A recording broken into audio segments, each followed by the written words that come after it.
Morav et Rabotai, Shalom Uvracha, dans Parashat Hayé Sarah, on voit un point qui est très très important, qui va nous éclairer dans la vie et surtout au sujet des Shidduchim pour chercher son conjoint, son âme sœur. Ici on parle d'Abraham Avinu. Abraham Avinu doit marier son fils Ishaq. Abraham, il arrive à un certain âge qui n'a plus la possibilité d'aller lui-même chercher un shidduch pour son fils.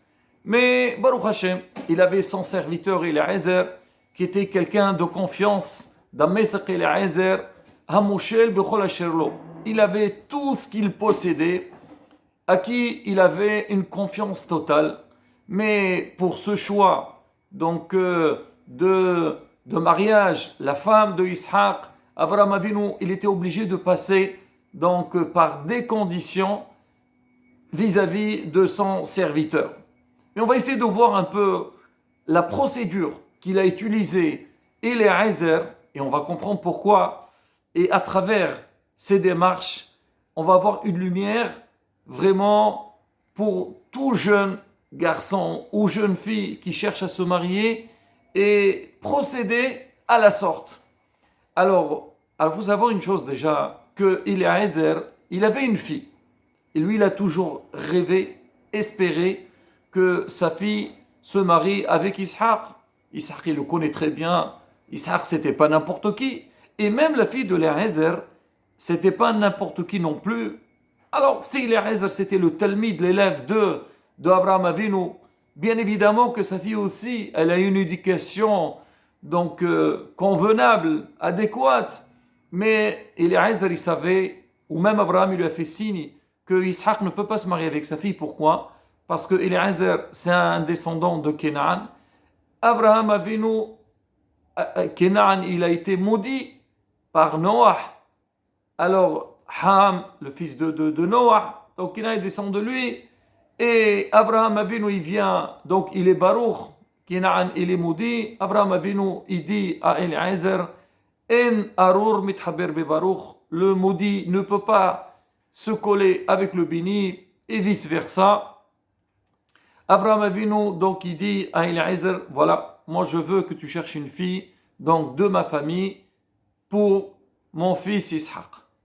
Maintenant, Abraham Avinu, donc il le fait jurer et il le bénit, il lui dit ne t'inquiète pas, Hachem m'a toujours aidé. Il était toujours avec moi, il sera avec toi aussi pour trouver la femme qu'il faut. Mais il lui a dit, si jamais tu ne réussis pas à trouver la femme qu'il faut pour mon fils, donc tu es dispensé de ce serment et peut-être il pourrait même marier sa fille avec Ishaq. Et là, Rabotai, on va voir la conduite de Eliezer. Eliezer, en partant, la première des choses qu'il fait, il fait une prière à Kadosh Baruch. Hachem, s'il te plaît, aide-moi de trouver donc la fille qu'il faut pour mon maître Ishaq. Alors il arrive là-bas, dès qu'il voit Rivka arriver, alors il voit sur elle des signes de fille qui peut convenir à son maître Ishaq. Alors il dit, il a fait des conditions, il va lui faire un test de Hesed, si voir si elle est vraiment, c'est quelqu'un qui est prêt à aider les autres, donc il va lui demander à boire, il dit si elle me donne à boire à moi, elle me donne à boire à mes chameaux, donc c'est une fille qui convient, sur qui je pourrais peut-être avancer dans ma recherche.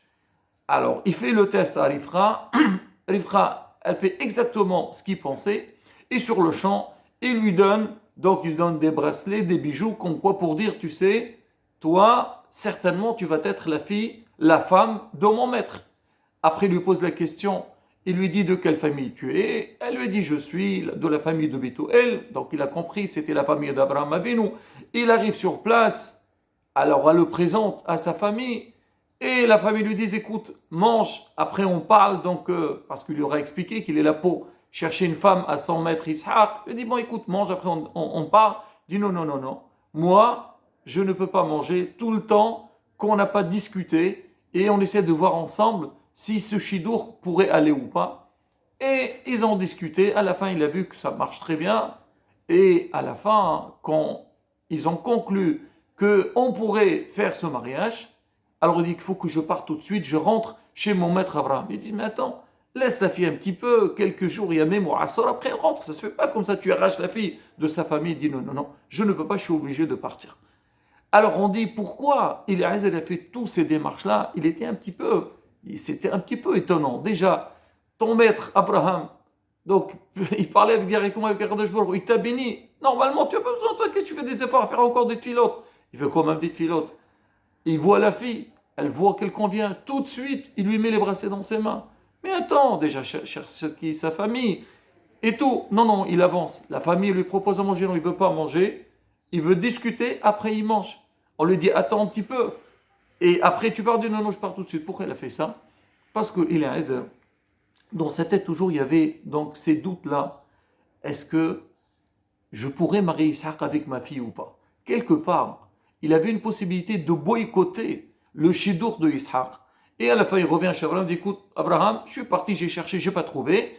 Et en fin de compte, bon, il n'y a pas de femme, alors je prends ma fille se marie avec Isaac. Je lui dis, non, il faut que j'enlève toutes les sphérotes de ma tête. Comme ça, il est sûr et certain que Be'ezrat Hashem, sa mission, elle sera accomplie. Maintenant, Rabotai, ça c'est l'histoire de Eliezer pour le chidour de Ishaq.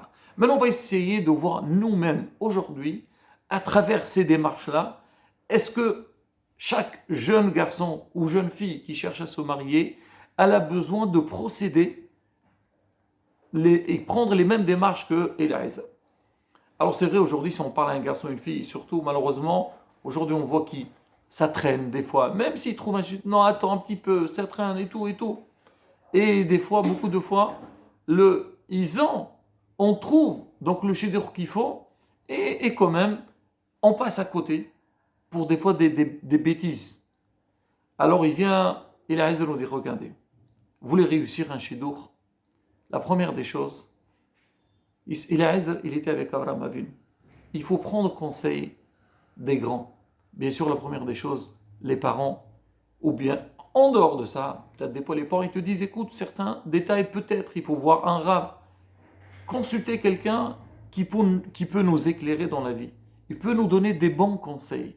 Parce que des fois, quand on est seul, on réfléchit tout seul, on bloque, on n'arrive pas à avancer.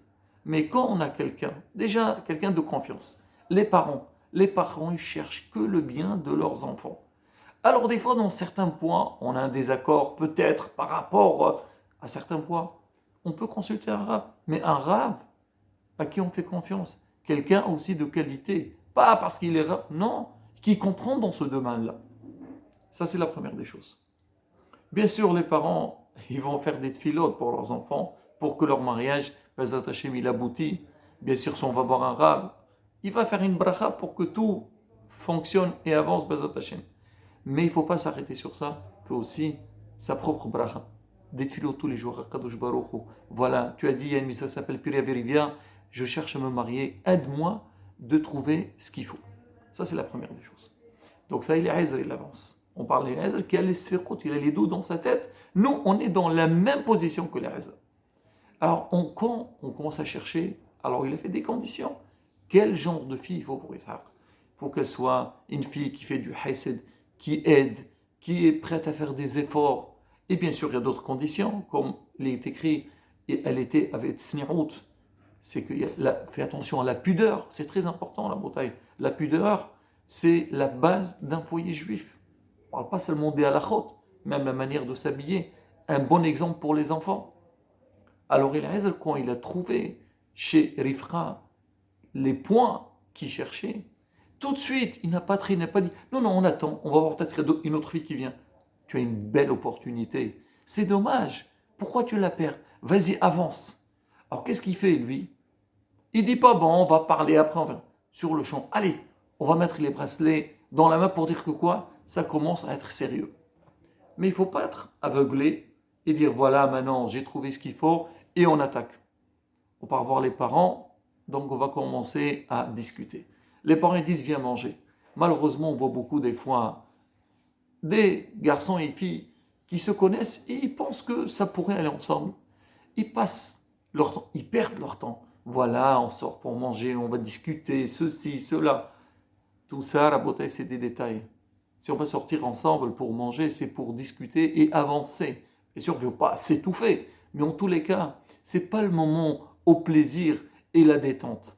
Ça, c'est après. Dis non, avant tout, je préfère parler. Il faut concrétiser les choses et on discute. Ah, on voit que Baruch Hashem, les choses, il avance bien. On est dans le bon sens. On convient l'un pour l'autre. La rabotaille, il faut commencer à préparer son mariage. Alors quand on arrive, dit, bon, pas maintenant, on laisse l'année prochaine. Attends que je gagne un peu d'argent, la vie, je finis mes études. Non, non, non, non. Baruch Hashem, tu as trouvé le garçon qu'il faut. Mais bien sûr aussi, il faut penser à sa parnassa, il faut penser à son avenir, se préparer. Mais souvent, on voit des jeunes qui traînent pour rien. Et soi-disant, oui, je suis pas prête, je suis pas prêt, je suis pas prête, je suis pas prête. Tu seras jamais prête et lui, il sera jamais prêt. Il faut avancer. Baruch Hashem, on a vu. On a trouvé la fille qu'il faut, le garçon qu'il faut. On a parlé avec les parents. Tout se passe bien. Il y a tous les conditions. Ils sont présents. Qu'est-ce que tu attends? Elle dit, non, attends, il y a mémoire à sort. Non, j'attends pas. Allez, on prépare le mariage. Et Bezrat Hashem, quand on avance de ce sens-là, on peut faire un foyer de qui? Yitzhak et Rivka. C'est pas une rigolade. Et Rabotai, ça c'est un message pertinent pour nous, pour la vision qu'on doit avoir vis-à-vis donc des shidduchim et du mariage. Pour qu'on ait toujours la clarté dans l'esprit et qu'on soit ambitieux de faire les bonnes choses. Amen.